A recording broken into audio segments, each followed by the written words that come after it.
Hello friends, welcome to my channel. कैसे हैं आप सब लोग? आशा करती हूँ बहुत अच्छे होंगे। तो ये 27 तारीख का वीडियो है। हम ईलू को छोड़ने जा रहे हैं उसके इंस्टीट्यूट। और इंस्टीट्यूट आपको मालूम है मेरे छोटे भैया का है और बहुत बड़ा इंस्टीट्यूट है बीकानेर के अंदर। नंबर 1 इंस्टीट्यूट है। यहीं पे पढ़ाने का हमने डिसीज़न लिया, ईलू को यहाँ पढ़ाने का। तो ईलू ने कहा नानी आप चलो, आज मेरा पहला दिन है। तो मैं चली तो गई, बस कार में बैठी थी मैं। और सिंथेसिस को मैं बाद में दिखाऊंगी। तो नीट की तैयारी के लिए बहुत बड़ा इंस्टीट्यूट है मेरे भैया का और यहाँ से सब सेलेक्ट होकर ही निकलते हैं। तो हमने भी डिसीजन लिया कि ईलू को यहीं पढ़ा दिया जाए। तो मैं कार में बैठी हुई मतलब ले रही हूँ वीडियो, इसलिए पूरा दिख रहा नहीं है। कभी आपको पूरा अच्छी तरह से दिखाऊंगी। तो ईलू को हमने यहीं पर करवाया 2 साल की तैयारी में, मतलब 11th और 12th की तैयारी के साथ ही नीट का पेपर देगी। और आज इसका पहला दिन है। तो हम इसको छोड़ने आए थे, मैं गाड़ी में ही बैठी थी और इसके मम्मी पापा इसको छोड़ने अंदर जा रहे हैं। वहाँ से आके हम लोग आ गए भ्रमण पथ। कहीं बोलने को बोल रहे हाँ। तो गाइज अभी इलू को छोड़ के हम लोग आ गए हैं। भ्रमण पथ पास ही में पड़ता है, तो हमने सोचा चलो ताज़ी हवा ले लेते हैं। तो थोड़ी देर बैठ जाएंगे और फिर घर चले जाएंगे। तो यहाँ पर घूमते घूमते हमने काफ़ी योजनाएं बनाई। ईलू के लिए ही जो योजना प्राची बना रही थी वो ही हम लोग बस डिस्कशन कर रहे थे इन बातों का कि क्या क्या करना है हमें आगे। हमें इंस्टीट्यूट की कोई टेंशन नहीं है, वहाँ पे सारी सुविधाएं हैं। वैन आती है घर पे और घर पे ही छोड़ जाती है। तो इंस्टीट्यूट की कोई भी टेंशन मुझे नहीं है। और बस टेंशन है तो बस ठीक है, जितनी घर की हमारी जो टेंशन, जो वो ही टेंशन है कि उसका कैसे रूम तैयार करना है, क्या करना है। ये ही प्राची बता रही थी कि इसके लिए एक रूम खाली पड़ा था मेरा ऊपर, तो उसको तैयार कर देंगे तो वो वहाँ पढ़ लेगी और कोई परेशानी हमारे घर में नहीं है। अभी वो मतलब हॉस्टल वगैरह में नहीं रहना चाहती है, इसलिए वो मेरे यहाँ आई है। और बस यहाँ से वो तैयारी कर लेगी और मेरा पूरा सहयोग रहेगा। मैं चाहती हूँ कि मैं उसको पूरा सहयोग करूँगी उसको डॉक्टर बनाने में या नीट की पढ़ाई कराने में। तो यहाँ पर घर में आके और फिर प्राची अपना कोई काम कर रही है, उसको स्पीच लिखनी होती हैं कई, तो वो कर रही है वो अपना काम। तो काम उसके 2-3 हैं, जैसे वीडियो बनाना भी है, स्पीच वगैरह लिखना होता है कोई। तो यहाँ पर ये दूसरे दिन का वीडियो है। 5 बजे हैं और मैं इससे पहले ही उठ गई थी, लेकिन हाँ 5 बजे फिर मैंने कहा नहा लेती हूँ और ईलू के लिए और सबके लिए ही मतलब टिफ़िन बना देती हूँ। क्योंकि मैं सबसे पहले उठ जाती हूँ और मुझे नींद नहीं आती है, तो मैं बना देती हूँ। इसमें कोई भी अन्यथा ना लें कि मैं क्यों टिफ़िन बनाती हूँ या कोई भी ऐसी बात आप ना सोचें। सब बच्चे अपना काम करने के लिए तैयार हैं। प्राची भी तैयार है, तो जागृति तैयार रहती है, वो भी जल्दी से नहा के ऊपर से आ जाती है। लेकिन मैं बहुत जल्दी उठती हूँ, इसलिए उनको तैयारी करके दे देती हूँ। तो सुबह सुबह मैं वैसे भी गर्म पानी लेती हूँ भगवान के दर्शन करके। तो hello friend, welcome to my channel. कैसे हैं आप सब लोग? आशा करती हूँ बहुत अच्छे होंगे। तो ये 5 बजे का टाइम है, मैं नहा ली हूँ। और जैसा कि आपको पता चलेगा प्राची के ब्लॉग से कि अभी ईलू यहीं पढ़ेगी। पीएमटी की तैयारी करने आई है वो। तो वो उसकी वैन आ जाएगी 6:30 बजे, इसलिए मैं उसके लिए टिफ़िन बनाने के लिए 5 बजे उठ जाती हूँ। कल भी उठ गई थी, कल से उसकी क्लासेस शुरू हुई थी 27 तारीख से, और आज भी उठ गई हूँ। और अब मैं बना दूँगी उसके लिए टिफ़िन। सबके लिए ही बना देती हूँ टिफ़िन, जो जो जाता है सबके लिए टिफ़िन बना देती हूँ। तो करते हैं शुरू। तो आज मैं बना रही हूँ भिंडी की सब्ज़ी बना रही हूँ। और भिंडी की सब्ज़ी पसंद है ईलू को भी। और सूखी सब्जियाँ बच्चों को हम टिफ़िन में दे देते हैं तो वो अच्छी तरह से खा लेते हैं। हालांकि खाती नहीं है ईलू, बहुत कम खाती है। 1-2 पराठे हम देते हैं, उसमें से 1 खाकर आती है बड़ी मुश्किल से। और सुबह नाश्ता भी नहीं करना चाहती है उससे, मतलब सुबह सुबह उसको भूख नहीं लगती है।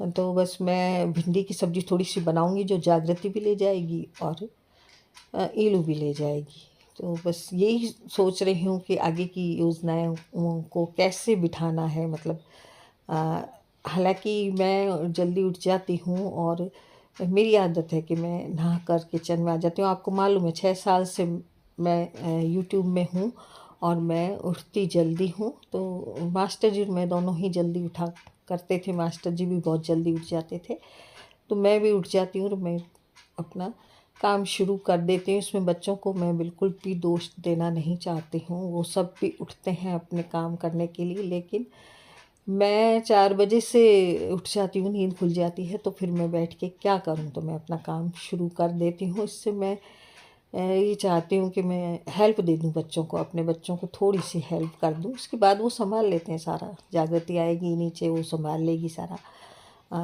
तो बाद की जो रोटियां बनानी होती हैं और करनी होती है, तो एक बार टिफ़िन का मैंने उसको बोल दिया है, प्राची से भी बोल दिया। प्राची तो अब चली जाएगी जयपुर, लेकिन मैंने प्राची से भी बोल दिया कि कोई भी टेंशन मत करो। मैं जल्दी उठती हूँ तो मैं टिफ़िन बना दिया करूँगी, इसलिए कोई दिमाग में टेंशन मत रखो। जल्दी उठने का टेंशन भी मत रखो, काम करने का टेंशन भी मत रखो।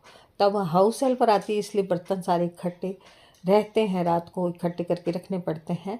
लेकिन जो ज़रूरत पड़ती है जिन बर्तनों की, वो थोड़े से मैं कर लेती हूँ। हालांकि चाय के 2 पेन हैं, लेकिन वो दोनों ही जूठे हो जाते हैं, तो चाय का पेन भी साफ़ कर लूँगी और थोड़े ये कप भी साफ़ कर लूँगी। जो ज़रूरत पड़ती है जिन बर्तनों की, वो मैं साफ़ कर लेती हूँ। वैसे मैं रात को कर देती हूँ या फिर थोड़ा सा जागृति करके रख देती है, लेकिन अभी प्राची आई हुई है तो हम लोग बातों में बैठ जाते हैं, इसलिए थोड़ी सी किचन भी आपको मैसी लगेगी, तो उस पर ध्यान ना दें आप।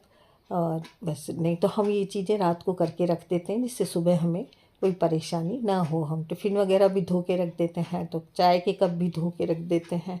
अभी कुछ ज़्यादा ही हो रहे हैं बर्तन, क्योंकि हम काफ़ी जने हैं, तो इसलिए थोड़े ज़्यादा है, नहीं तो थोड़े से बर्तन होते हैं। सिंक पूरी भरती नहीं है, अभी भर गई है सिंक भी। तो मैं यहाँ पर भिंडी धो रही हूँ, इसको कट करके भिंडी की सब्ज़ी बनाऊँगी और बस ये जो सुबह का काम है वो कर दूँगी। प्राची उठ चुकी है, वो भी नहा रही है। ईलू भी उठ गई है और बस तैयार हो रही है ईलू भी, और ऊपर जागृति भी नहा के आने वाली ही है। इतने में मैं सब्ज़ी बना दूँगी, पराठे बना दूँगी सबके लिए खाने के, और टिफ़िन के बना दूँगी। मतलब जागृति भी जाती है, ईलू भी जाती है, क्षितिज भी जाता है, तो इनके टिफ़िन बन जाएंगे, फिर कोई टेंशन नहीं रहेगी। तो सुबह सुबह का काम मैंने सबसे कह रखा है कि मुझे करने दो, क्योंकि मेरा मन नहीं लगता है। जल्दी उठ जाती हूँ मैं, नींद नहीं आती है मुझे, और सुबह मेरे फुर्ती रहती है। बाद में मेरा शरीर फिर ऐसा हो जाता है, थोड़ा सा मुझे आलस सा आने लगता है, या फिर शाम को इतना काम नहीं होता है, तो संभाल लेते हैं बच्चे सब मिलजुल कर। लेकिन सुबह सुबह मैं बिल्कुल एनर्जी रहती है मुझ में, इसलिए मैं सुबह का काम सोचती हूँ कि कर दूँ। अब हाउस हेल्पर आने लगी, इसलिए इतना काम नहीं रहा, बर्तन सफाई का काम तो रहा नहीं, तो ये थोड़ा सा काम मैं सोचती हूँ कर दूँ, तो इन बच्चों को थोड़ी सी सुविधा हो जाती है। फिर हम लोग बस चाय वाय पी लेते हैं, नाश्ता कर लेते हैं, और ईलू भी चली जाती है 7:30 से पहले ही। उसकी क्लास 7:30 लगती है, तो 6:45 उसकी वैन आ जाती है। और यहाँ पर सारे आराम है, इस वजह से हमने उसको करवाया। बिल्कुल घर का इंस्टीट्यूट है, और पढ़ाई है, सबसे अच्छी पढ़ाई है। जयपुर में उसको अच्छी पढ़ाई नहीं मिली। एक कमेंट आया था कि जयपुर में अच्छे इंस्टीट्यूट है, लेकिन वो इंस्टीट्यूट में उसको कोई वो पढ़ाई नहीं मिली।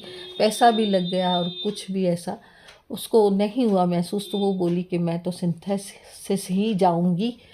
तो उसको हमने फिर यहीं करवाया, उसी का निर्णय रहा ये। तो फिर ऐसी कोई बात नहीं है, यहाँ नानी मामा सभी हैं, और सबसे बड़ा मेरे भाई का सहयोग रहेगा, और मेरे भाई का बेटा भी वहीं काम करता है, तो सहयोग उन लोगों का रहेगा ज़्यादा। तो जो आज मेरा बेटा भी जो कुछ है वो सिंथेसिस की वजह से ही है।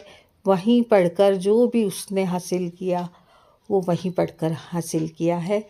तो मैं चाहती थी कि ईलू भी यहीं पढ़े, क्योंकि ईलू की इच्छा भी थी अपने मामा और मेरे भाई को देखकर, उसकी इच्छा थी कि वो भी डॉक्टर बने। अब देखते हैं आगे क्या होता है, लेकिन एक बार कोशिश जारी रहेगी।